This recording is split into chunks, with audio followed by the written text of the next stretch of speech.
Io ho scritto un libro e disegnato, quindi un fumetto, una bande dessinée, come si dice in Francia, che racconta la storia di una ragazza che parte dalla sua terra in Etiopia per arrivare in Italia e compie un viaggio molto drammatico e lunghissimo di 2 anni alla ricerca, insomma, della sua libertà e di un futuro migliore. Io credo che ogni artista dovrebbe confrontarsi con l'attualità e con quello che vive intorno, no? Quindi io vivo in una grande città italiana dove il fenomeno dei migranti è molto sentito e quindi è giusto secondo me che un artista si confronti con questo fenomeno, che io non ritengo un problema ma appunto un fenomeno che è differente e quindi bisogna affrontarlo ognuno con il proprio linguaggio e la propria arte. Io disegno fumetti e quindi ho voluto raccontarlo con un fumetto.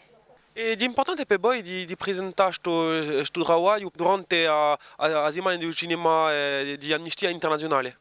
Sì, è importantissimo perché innanzitutto Amnesty International è stato partner della pubblicazione e quindi è la prima volta che riesco a partecipare a un evento organizzato da loro e poi a partecipare durante un evento come questo festival è ancora più importante perché alla fine che sia cinema, che sia fumetto, che sia romanzo, letteratura, l'importante è queste storie raccontarle, quindi è bello un po' unire questi due linguaggi come il cinema e la bande dessinée.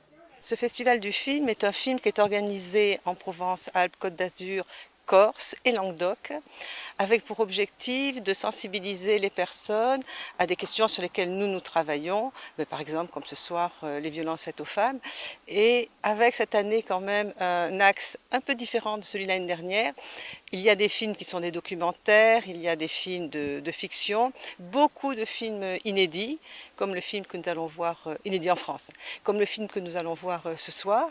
Et un axe aussi important, c'est de proposer de nombreuses séances en éducation aux droits humains dans des lycées, collèges, écoles, centres aérés. Il y a effectivement la question des violences faites aux femmes, mais il y a aussi la question des enfants soldats. Un film documentaire sur les enfants non accompagnés, ce qu'on appelait avant les enfants étrangers isolés. Nous ne partons pas des thèmes pour sélectionner les films.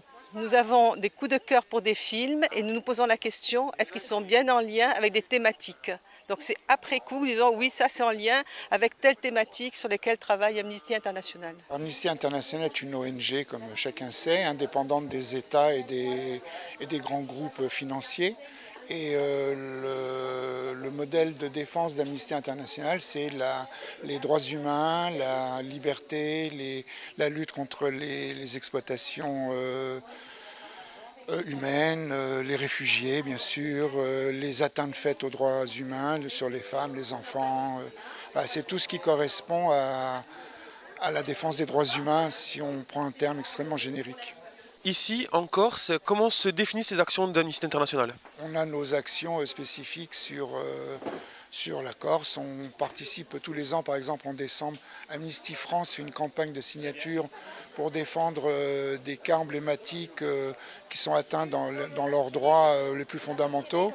Et tous les ans à Bastia, en décembre, sur la place Saint-Nicolas, on procède à une campagne de signature pour ces cas-là, par exemple. On rentre dans les problématiques comme ce soir avec le Festival du cinéma et donc nous on joue notre part ici en Corse entre les projections qu'il y a à Bastia ou région bastiaise et puis maintenant aussi en Balagne et Île-Rousse. Voilà, ce sont toutes nos participations pour sensibiliser les Corses, la Haute-Corse principalement, aux atteintes qui sont faites dans le monde aux droits humains.